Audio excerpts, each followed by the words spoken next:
Wake up, it's finished. England 0, Ghana 0. Talk about coming back to earth with a bump after all that excitement around Thomas Tuchel's side after that performance against Croatia. This was same old England. Drab, slow, very, very uninspiring indeed. Go on, find some more words. Yeah. What? There was more words. Ad-lib. Keep going. What do you mean? That's all we do is adlib. Yeah, but pad it out more. Pad more. What excitement after the Croatia game? There were, oh, shut up. There was clear excitement. Don't be like that. There was this is the best we've seen England play in years. This is what we want. If we're going to lose, we're going to lose in style. Thomas Tuchel's turned things around. He's getting the best out of these players. Who said that? Who said that? Not on our show. That's not a show I was on. But definitely there was a lot more optimism. If other people want to come out with nonsense no, don't give me that. There was a lot of positivity after the well, it was better. Yes, there was. I haven't put that from the sky. There was definite positivity. You've plucked it from some show that you shouldn't be watching. So what? There wasn't an element of possibility. Well, it was a little better against an ageing Croatia side. Right. This was the norm. This was more the norm. England, dull as dishwater. Yes. Unable to have the brains or the guile to break a team down. It's not always easy. That sits deep, which Ghana were doing, particularly in the first half. So they did not have the wherewithal to break that down. Now, this was always going to be the argument, and it could be as we get later in the competition. Some of the players they left at home were not informed players. Mm-hmm. The Fodens, the Cole Palmers, and one or two others. But you could argue that they're the profile of player when a game's like this that might be able to unlock a defence. You could argue that. This was better in the second half, but it never inspired me to think, do you know what? I would really worry about this England team in the knockout stages. That's what. When I was looking at this game today, I was thinking, do you know what? England will get to the knockouts. We know that comfortably. But when they face one of the elite or better teams, I think there's some easy holes to find in this England team going forward and defensively. If you look at the tournament so far, the best performances have been the ones where teams have started quickly. Mm-hmm. United States, Canada, Portugal today. We saw the Netherlands against Sweden. France didn't start quickly against Senegal. Spain against Saudi Arabia. I said the good performances that we've seen. The bad performances have been when teams have started too slow, haven't passed it forward, haven't had runners going beyond. And that's what England did today. The first 20 minutes, England had all the ball. Ghana dropped deep and they passed it round the back, down the side, back again. Harry Kane should have been playing right on the offside line. Bellingham should have been playing right up with him. Rice should have been another 10 yards further. Anderson shouldn't keep getting the ball back off the centre. He didn't need to. The two centre-halves are against no forward, really, so they could just pass it at will. The full-back should be higher up the field. It was too slow, it was painful, and there was no dynamism about the play. Then, when they show urgency in the last 10, 15 minutes, they do the things they should be doing. They get the ball forward, there's forward runs, they get crosses in the box. O'Reilly, who I was saying should have been on much earlier because from left back he makes those runs into the box, is winning balls in the air. Harry Kane has a couple of headers as well. It was much better in the last 20 minutes, but they've left it too late. You have to start that way, and then you can control the game. Why didn't they start that way? Because so many teams, it's the philosophy of the coach, of the players. Oh, they're going to drop off. Be patient. I hate the word patience when people say, oh, you've got to be patient. No, you don't have to be patient. If a team wants to sit back there and you've got all the play, make them defend. Keep getting crosses into the box. Keep getting players in the box. Make them have to defend. If they get the right ball, you get a player attacking it, you go and score. Now you can be patient because you're 1-0 up. You control the game. They've got to come out and play now. Don't be patient at the start of the game. Be positive. And that's what England weren't today. That's what Spain weren't in their first game. That's what Portugal weren't in their first game. They try and then rush it at the end. Too late. He's a bit argumentative today because he hasn't got the result he wanted. Well, exactly. He's in a bit of a mood. He's got a long day and he's hedging his bets for an argument over England. Well, he's going to get it. I don't think I'm hedging my bets. I agree with you that it was just turgid. Right, but the whole performance was turgid.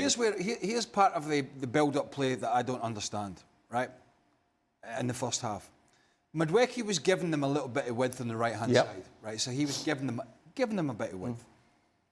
Anthony Gordon was supposed to give them width on the left. He's in the team because of his pace. Yet Anthony Gordon was tucking in quite considerably to allow the fullback to get the width. But really, the fullback today on the left side is Jed Spence. Not only is he right-footed, he's not a very good crosser of the ball. What's the point? And you have a wide player who gives you width, who gives you pace, and he's coming into an already congregated area where Ghana had a lot of players. There was Kane, there was Bellingham, there was Gordon, there was midfielders in there already. It was congested, and Gordon's coming in to give England width on the left-hand side from the full-back. The full-back that can't cross the ball with his left foot. Well, What's the point in that? We were having this conversation. It's absolutely bonkers. We were having this conversation at half-time. I think you'd gone and got some drink and all sorts of stuff, but we were having the conversation, weren't we? I was working. Gordon should have been wide, as Craig said, and given the width, and they really should have made the change at half-time. O'Reilly coming in to the left-back position and doing what he does for Manchester City. So when the ball's on the other side, and Madueke was having a bit of joy, he got a couple of good crosses in, O'Reilly's coming in at the far post doing what he does for Man City, winning balls in the air at 6'5", making the run from out to in. And then Gordon could have been wide on the left-hand side. But they didn't make that change until it was a little bit too late. And he did have one header, I think, hit the bar, or the keeper made a great save. And that's what Thomas Tuchel, in my view, should have seen as we saw it at half-time. He hasn't got a full-back. I mean, Reece James on the other side, I suppose, but he hasn't got a full-back on the left-hand side that's going to maraud up the left wing, and I include Nico O'Reilly in this because he's not a full-back, really. That'll maraud up the left wing and whip a ball in. Right? They haven't got that, so they're a little predictable on that side. I mean, Dan Burns left-footed, he's not going to do that. I mean, he can play left-back, but he's not going to do that. So they don't have... Luke Shaw was omitted from the squad. They don't have that player that can... So as to your point, Gordon should have been given the width, and O'Reilly, when he came on, as he did, should be making the runs into the box when the ball's on the other side. So he's playing inside of the wide player, which is the point you're making. I just don't see the point, Robbo, of getting Gordon tucking in to have a full-back that's on the wrong side to start with as your outlet on the wide areas. And you need width. You need width in a lot of games, but you need it particularly when a team's playing as defensive and as tight in the middle as they are, because that's the outball round the outside. But it seems England don't... It takes them so long to figure that out. Look, it was a disappointing performance. They're on 4 points. They play Panama next. Everything's rosy in the garden in terms of going through. What was worrying was that even against a limited Ghanaian side, was how open they were when they coughed up possession in the second half. And if Ghana had a little bit more pace up front and a little bit more quality, maybe they could have just punished this England side today. A punishment that I think you won't get away with. If you were to play, maybe Portugal, who don't have a quick front man in Ronaldo, but they have others. If you play France or Spain or Argentina or one of these teams, and you get caught as open as that, I think that's where the English Achilles heel may come, is that's in the defence. What you asked me, I think we were on the show yesterday, you said, what do you want to see from England tomorrow? And our words were dynamism, get the ball forward quickly, get crosses into the box, play at a tempo, dominate the game, play the game in the opponent's half. England did none of that in the first half. Why? Because they sort of think, we've got easy possession, we don't want to give the ball away. Players don't want to make that run because I can get easy possession. Easy possession doesn't win you football games. You've got to do something with it. And England today didn't do something. And Harry Kane, in those situations, is not good for the team because Harry Kane, we don't need another player coming off. Hang on. England don't need another player coming off and switching the play. He needs to be high up on the pitch. He needs to be breaking off sidelines, as did Bellingham, because there's no point Bellingham coming short to get the ball. We've got 4 or 5 players that are coming short to get the ball. Bellingham needs to make the runs through the inside right position. Kane could be making the runs through the inside left position.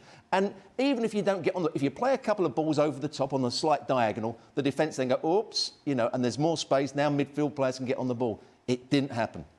We've seen so many better performances from teams in this competition so far, haven't we? You even look at Portugal and you talk about the wing-backs and what they offered going forward today. It's difficult to put an argument up that when this England side faces a proper team, that they're going to be able to find that little bit of magic which they lacked today. I mean, you can imagine Anthony Gordon tucking in and Nuno Mendes running down that left-hand channel and whipping balls in for fun, and the opposing team try to figure out how they're going to cope with this, which they didn't have. England have good players in certain positions and ones that you would question in others. I mean, I think he was resting Stones today. I think he's protecting John Stones somewhat because of the lack of game time he's had, and I think he likes him as they go later in the tournament with his experience. Not quite sure why the change was needed at left back, but that's another question. And I think England can play better and will play better in games that are open, and will give some of those teams that they are fighting against, will give them problems. But I would worry about the decision-making of the back line against quality opponents, which they haven't really faced yet, because Croatia are a sort of ageing side. They're decent but not brilliant, and Ghana are limited. Once you come against, for example, that Portuguese midfield, who you're not going to outpossess, even if you're, Elliot Anderson and Declan Rice, you're going to be chasing that ball around a little bit. And they can pick open a defence, particularly with midfield runners. And we don't need to talk about France. And Spain have that as well. So I think England they're one of the runners and riders, but they're certainly, they're not going to be at the forefront, I don't think. They are where they are. I would put them down probably around fourth favourites at the moment. Would you have them that high? Because what we got France, Spain, Argentina, Portugal. It's difficult to put an argument that they're better than any of those teams. Well, I think you could. I don't know. I think there's a very it's similar to me with Portugal. Do you think? Really? Yeah. What we've seen in previous you don't tournaments... think so? No. I think Portugal are much... You just spoke about the midfield. You compare those two midfields. Portugal have their own issues. Ronaldo scored 2 goals today. Yes. But there's bigger questions going forward against better players. They also have 1 or 2 issues at the back at times. But yeah, I there's somewhere in that vicinity, I think. England will play better against better teams, I think, in terms of when the game becomes... When they know what their jobs are. We know we've got midfield players are going to fight against their midfield players, and we're going to try and win the ball back. Then we're going to counter-attack. England struggle when someone like Ghana today and Carlos Queiroz said, OK, go on, what are you going to do? How are you going to break us down? And England were too predictable. They didn't play enough balls forward. But also, they just played in front of Ghana. Couldn't believe their luck. They set themselves up to not be beaten, and they thought, we might get away with it.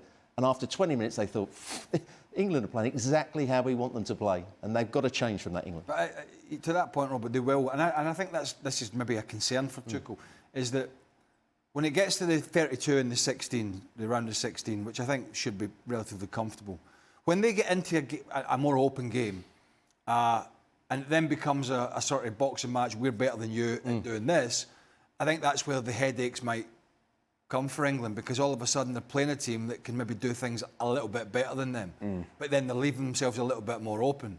Because I think they can go toe-to-toe with a Portugal and 1 or 2 of the other teams. They've got the front men to do it. They're certainly strong enough in the middle of the park. But when you do that, you leave yourself more open. Yep. And I think then that's when 1 or 2 of the other sides just have better quality and will probably kill England off, which I think is maybe a concern for Tuchel, and why we might see them try to be a bit more defensive in this tournament, which, I don't think it's what a lot of people want to see. They should top the group, in theory. They should do. Obviously, Croatia take on Panama. Well, Panama will come and play exactly the same way. Right. But Thomas Tuchel and the players should have learnt their lesson and play at a much higher tempo in that first 20 minutes. England will beat Panama, I think, no problem. They will change their game. They know they will change their philosophy, how they start the game, get an early goal and control it, I think. Ghana going forward, you'd expect more of the same than we saw today, yeah, Craig? Yeah, I think whenever they play a team with a fair bit more quality, they're going to set their stall out. They're going to sit in, try and be difficult to beat, and hope for a little bit of pace on the counter-attack. They didn't get probably Semenyo in the game as much today as they would have wanted, because we know he's an extremely dangerous player. And of course, with Jordan Ayew up front, he's got all the experience in the world, but he ain't going to run away from Unfortunately, we didn't see Iñaki Williams at his best. He hasn't been at his best for quite some while now, because he has got pace. Yeah, and there were a couple of chances where really he could have come in, but a poor touch kind of let England off the hook. Thank you very much, gentlemen. Just a reminder then, we'll be looking back at Croatia's clash against Panama in our ESPN FC show live tonight at midnight on ESPN 2.